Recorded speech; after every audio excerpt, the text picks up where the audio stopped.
Одни из самых распространенных хищников Северной Америки. Они смогли приспособиться практически к любым условиям, ведь на стороне этих псов их скорость, развитые рефлексы и, главное, невероятная находчивость, что помогает выйти победителем из любой ситуации. Привет, друзья! Вы на канале Время с пользой, и герой сегодняшнего выпуска – настоящее воплощение хитрости – койот.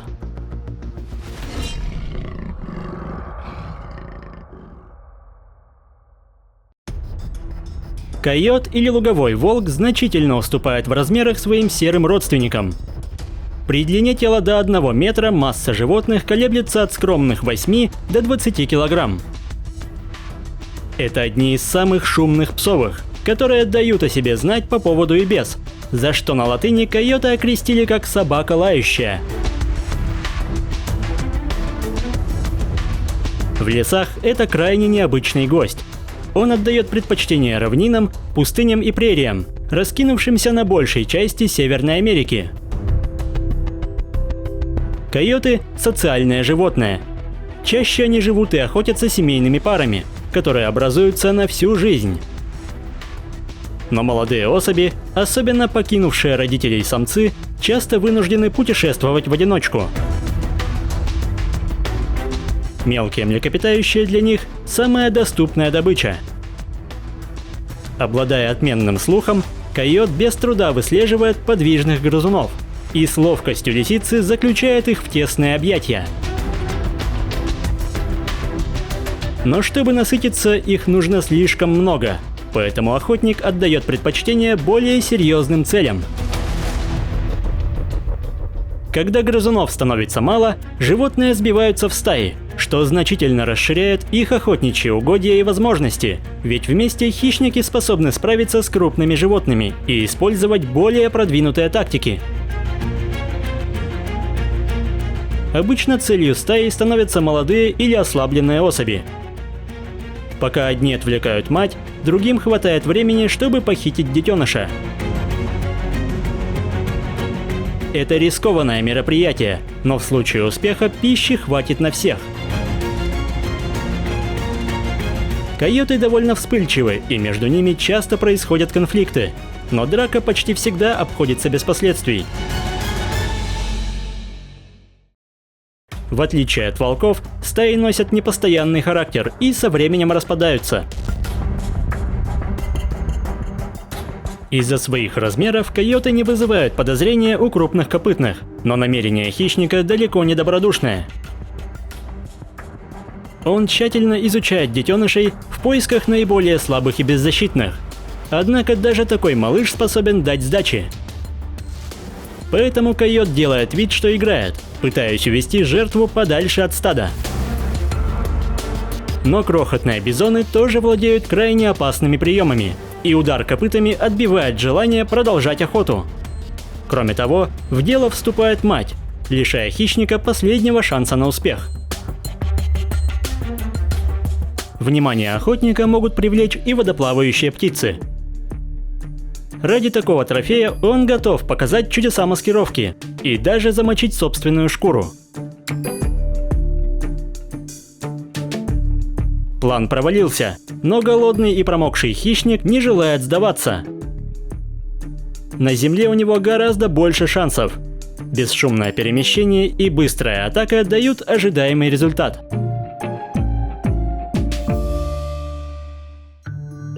В поисках пропитания хищники не брезгуют даже насекомыми и растительной пищей.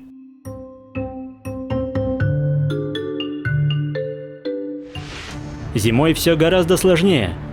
На безлесных равнинах подобраться к добыче непросто. Отсутствие маскировки издалека выдает хищника, но крупным птицам требуется много времени, чтобы подняться в воздух. На коротких дистанциях койот может бежать со скоростью 65 км в час, что всегда дает шанс не остаться голодным.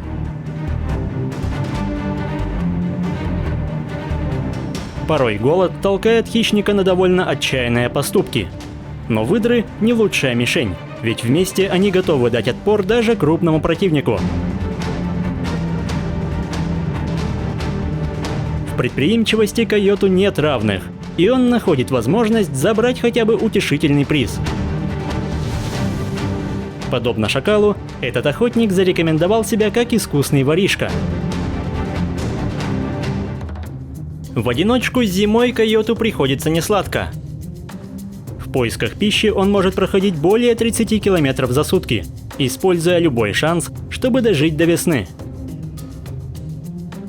Под толстым слоем снега не просто найти добычу, поэтому койот с головой погружается в раскопки. К счастью, в этот раз затраты сил окупаются.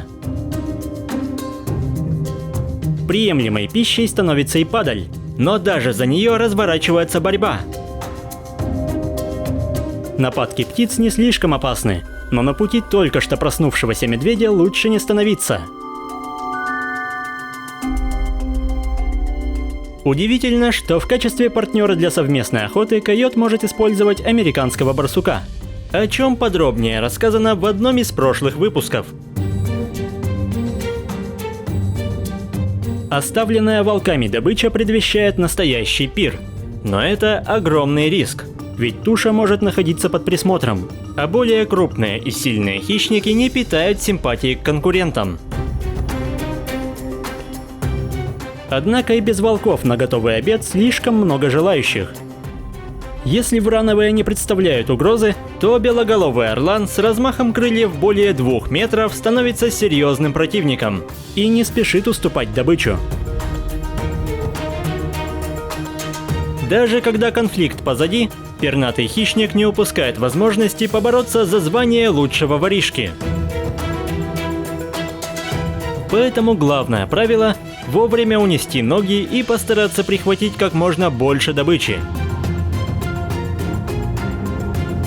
Не менее грозным соперником становится беркут, самый крупный орел в мире, который готов не только постоять за себя, но и нанести ответный удар.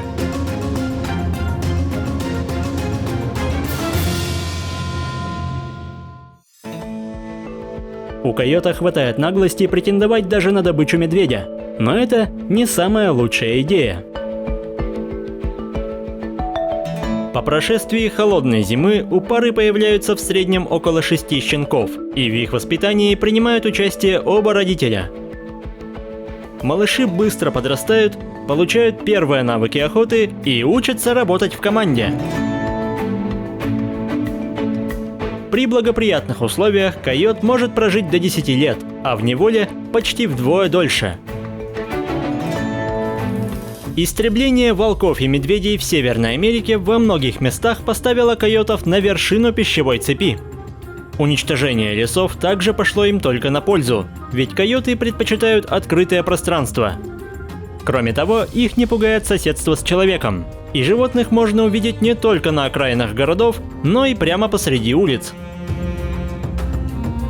Эти факторы заметно расширили ареал обитания хищников и во много раз увеличили их популяцию. С возвращением волков жизнь койотов заметно усложнилась, но в целом, благодаря хитрости, находчивости и умению приспосабливаться, они стали одними из самых успешных хищников континента. Если выпуск вам понравился, поддержите его лайком, комментируйте, подписывайтесь и проводите время с пользой. До скорого!